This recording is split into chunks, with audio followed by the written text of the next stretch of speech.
दोस्तों आज हम लोग बात करने वाले हैं सुजलॉन एनर्जी के बारे में। और जैसा कि आप लोग देख पाओ दोस्तों कि आज के ट्रेडिंग सेशन में सुजलॉन एनर्जी में गिरावट होते हुए दिखाई दे रही है। आज के ट्रेडिंग सेशन में सुजलॉन एनर्जी में करीब करीब हमें 1.23% की एक गिरावट होते हुए दिखाई दे रही है। अब ये जो सुजलॉन एनर्जी में आज के दिन हमें गिरावट होते हुए दिखाई दे रही है, इसका रीजन हम सभी लोगों को अच्छी तरीके से पता है। जिन लोगों को नहीं पता है उन्हें मैं एक बार बता दूं। यहाँ पर इस आर्टिकल को देखो दोस्तों, सुजलॉन एनर्जी की तरफ से ये अनाउंसमेंट सामने निकल कर आया है कि सुजलॉन एनर्जी ने अपने दो सब्सिडरी कंपनी को, that means SE solar limited as well as Gale solar farm, ये दोनों कंपनी जो है वो सुजलॉन एनर्जी का सब्सिडरी कंपनी है। और सुजलॉन एनर्जी ने इन दोनों ही कंपनी को सीएलपी विंड फॉर्म को बेच दिया है। और ये डील ऑलमोस्ट हमें 990 मिलियंस का होता हुआ दिखाई दे रहा है। अब सुजलॉन एनर्जी ने ये अनाउंसमेंट किया है कि अपने दो सब्सिडरीज कंपनी को सुजलॉन एनर्जी ने अब पूरी तरीके से बेच दिया है सीएलपी विंड फॉर्म को। इस न्यूज की वजह से आज के दिन सुजलॉन एनर्जी में एक सेलिंग प्रेशर होता हुआ दिखाई दे रहा है। और आज के दिन सुजलॉन एनर्जी में गिरावट होते हुए दिखाई दे रही है, क्योंकि इस न्यूज को लेकर इन्वेस्टर्स के बीच में हमें नेगेटिविटी आते हुए दिखाई दे रही है। अब अभी के समय में सुजलॉन एनर्जी में हमें नेगेटिविटी दिखाई दे रही है, अभी के समय में इस न्यूज की वजह से सुजलॉन एनर्जी में गिरावट होते हुए दिखाई दे रही है।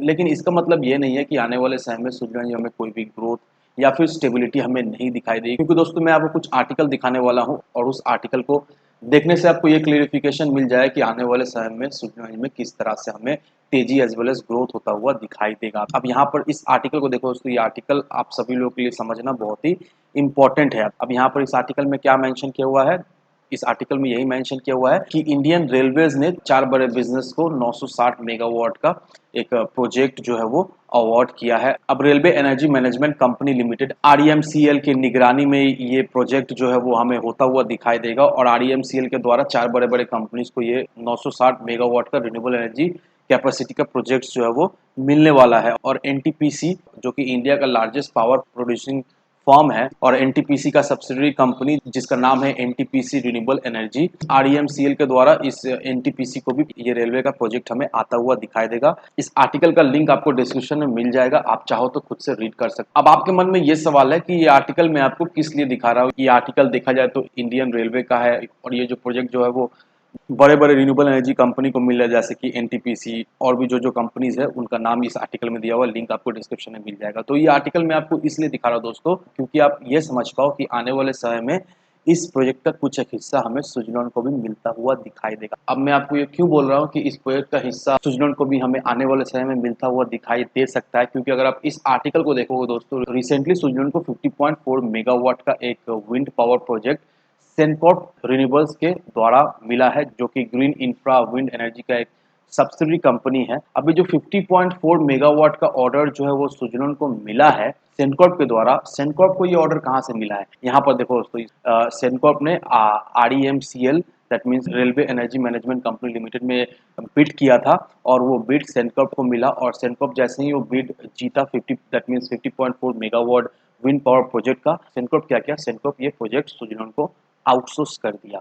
अब आपको ये क्रोनोलॉजी समझना पड़ेगा। यहाँ पर क्या हो रहा है, यहाँ पर इंडियन रेलवेज ने रेलवेज को ट्रांसफॉर्म करने के लिए प्रोजेक्ट निकाला 960 मेगावाट का, और आरईएमसीएल इसे सुपरवाइज कर रहा था। आरईएमसीएल क्या किया, आरईएमसीएल ने एक बिड रखा। अब ये बिड में सेनकॉर्प ने बिड किया, सेनकॉर्प ने इस बिड को जीता। अब सेनकॉर्प इस बिड को जीतने के बाद सेनकॉर्प क्या किया, सेनकॉर्प सुजलॉन को इस ये प्रोजेक्ट आउटसोर्स कर दिया। सुजलॉन को बोला ये लो 50.4 मेगावाट का प्रोजेक्ट, ये प्रोजेक्ट को तुमको एक डेडलाइन में कंप्लीट करके मुझे देना है। अब देखो दोस्तों किस तरह से ये सारा चीज हमें फंक्शन करता हुआ दिखाई दे रहा है। और ये पहली बार नहीं है सुजलॉन को सेनकॉर्प से ऑर्डर्स हमें मिलता हुआ दिखाई दे रहा है। सुजलॉन को सेनकॉर्प से कई बार रिपीट ऑर्डर्स हमें मिलता हुआ दिखाई दे रहा है। और इसीलिए मैंने आपको बताया कि रेलवेज का ये जो 960 मेगावाट का जो रिन्यूएबल एनर्जी कैपेसिटी का प्रोजेक्ट है, इसका हिस्सा हमें सुजलॉन को मिलता हुआ दिखाई देगा। किस तरह से सुजलॉन को इस प्रोजेक्ट का हिस्सा में मिलता हुआ दिखाई देगा, वो ऑलरेडी मैंने आपको एग्जाम्पल देकर समझा दिया है। तो अब देख लो दोस्तों किस तरह से स्विट्जरलैंड को हमें ऑर्डर्स अभी के समय में मिलता हुआ दिखाई दे रहा है। और नो डाउट दोस्तों आने वाले समय में इसी तरह से स्विट्जरलैंड का ऑर्डर्स हमें बढ़ता हुआ दिखाई देगा। स्विट्जरलैंड का नो डाउट ऑर्डर बुक हमें मजबूत धीरे धीरे करके होता हुआ दिखाई दे रहा है। और इसका सबूत हमें स्विट्जरलैंड का बैलेंस शीट में भी आता हुआ दिखाई दे रहा है। स्विट्जरलैंड का रेवेन्यू बोलिए या फिर सेल्स बोलिए या फिर प्रॉफिट बोलिए, हर एक चीज हमें सुधरता हुआ दिखाई दे रहा है अभी के समय में स्विट्जरलैंड का। तो देखा है तो यही सही समय है स्विट्जरलैंड में इन्वेस्ट करके रखने का। अगर आप इन्वेस्टर हो, अगर आप एक अच्छा स्टॉक ढूंढ रहे हो, तो आप स्विट्जरलैंड में इन्वेस्ट करके रख सकते हो। लंबे अवधि का नजरिया से ही आप इन्वेस्ट करें, मिनिमम 3-4 साल का अगर आप एक टाइम फ्रेम लेकर चलते हो तो नो डाउट सुजलोन से आपको एक मल्टी मेगा रिटर्न तो मिलेगा ही मिलेगा। तो इन सारे फैक्टर को कंसीडर करो, उसके बाद ही अपना एक इन्वेस्टमेंट डिसीजन लो। लेकिन दोस्तों मेरी आपसे एक ही विनती है कि विदाउट एनी डिटेल रिसर्च के बिना कहीं पर भी इन्वेस्टमेंट ना करें। वीडियो अगर आपको पसंद आए तो लाइक सब्सक्राइब जरूर करना। तो चलिए फ्रेंड्स, मिलते हैं हम अगले वीडियो में।